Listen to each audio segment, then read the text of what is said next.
This is Ready, Set, Question, a place dedicated to building faith one question at a time. And today's question, can we trust the authenticity of the Bible? Now, this is number 3 in a series of 5.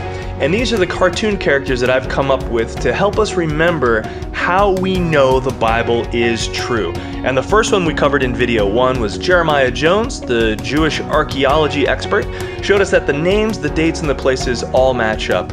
And video 2 is 11 lied and were afraid until something happened. Today, we're going to be talking about Jesus equaling truth. So therefore, we have to look at Jesus because he's the key to understanding the truth and authenticity of the Bible. The third letter of Jesus, which starts with an S, and that is stories from outside the Bible. Others actually wrote about Jesus Christ and a whole lot more. So let's go ahead and dive in. Adam and Eve. We have very strong evidence that points to Adam and Eve, and the story is actually written on our human genome. We have DNA in our mitochondria that is linked to our most recent common ancestor, and we also have a Y chromosomal most recent common ancestor. Well, they have called them the mitochondrial Eve and the Y chromosomal Adam. Across the human spectrum of different ethnic groups, we all have the same mitochondrial DNA that we inherited from our mothers. And men, we have the same Y chromosomal DNA that we inherited from our fathers, leading all the way back to a first man and a first woman, otherwise known as Adam and Eve. Let's talk about Noah. From an ancient Egyptian historian by the name of Manetho, he wrote a book called the Egyptica. Manetho stated in the list of kings, now, if you care to compare these figures with Hebrew chronology, you will find that they are in perfect harmony. Egypt is called Maestrum by the Hebrews, and Maestrum lived long after the flood. For after the flood, Cham, or Ham, son of Noah, begat Egyptus, or Maestrum, who was the first to set out to establish himself in Egypt, at the time when the tribes were beginning to disperse this way and that. Now, the whole time from Adam to the flood was, well, according to the Hebrews, 2,242 years. Now here we have an account of an Egyptian historian that lived centuries before Jesus Christ, and he's talking about the founder of Egypt was actually named Egypt, and he was the grandson of the famous Noah. If you're like me, you find it a bit boring reading those genealogies in the Bible. So-and-so begat so-and-so, begat so-and-so, begat so-and-so. But this was the first time where I got excited to go back and read a genealogy. So I went to Genesis 10, and it says, this is the account of Shem, Ham, and Japheth, Noah's sons, who themselves had sons after the flood. The sons of Ham were Cush, Egypt, Put, and Canaan. Right there, it states that Noah had a grandson named Egypt. What about Goliath? 1 Samuel 17:4, it says, a champion named Goliath, who was from Gath, came out of the Philistine camp. His height was 6 cubits and a span. 6 cubits is 18 inches, and a span is a half of a cubit. And we can determine Goliath's height to be 9 feet 9 inches, which seems a little too mythical or fantastical. But if we ask ourselves, why was he a giant? Well, it was because he was unique. If everyone was 9 feet 9 inches, we wouldn't have called him a giant. He would have been of regular stature.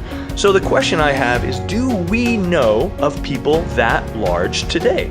Well, yes, actually Robert Wadlow is the tallest man in the Guinness World Book of Records, and he grew to be 8 feet 11 inches.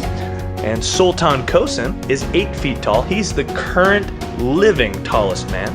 And we have Brock Brown, and he is 7 feet 8 inches. He is the tallest teenager to date.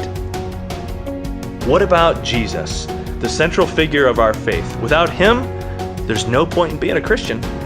Tacitus wrote about Christians and Christ himself.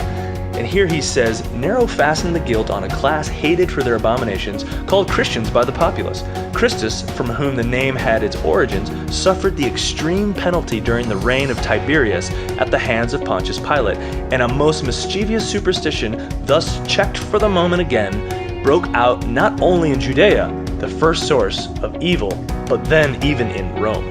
So Tacitus is talking about Christ and how he was put to death under the rule of Pontius Pilate. What about the Talmud? On the eve of the Passover, Yeshua was hanged For 40 days before the execution took place, a herald cried, "He is going forth to be stoned because he has practiced sorcery and enticed Israel to apostasy."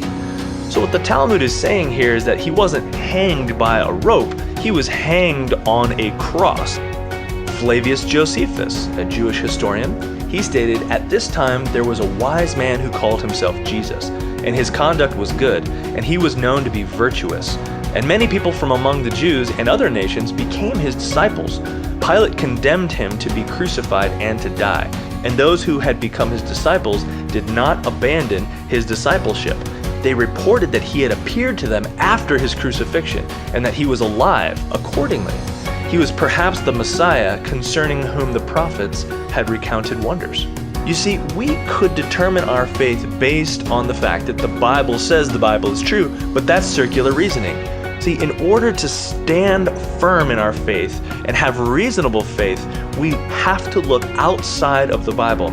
I hope you join me next time as we tackle letter U.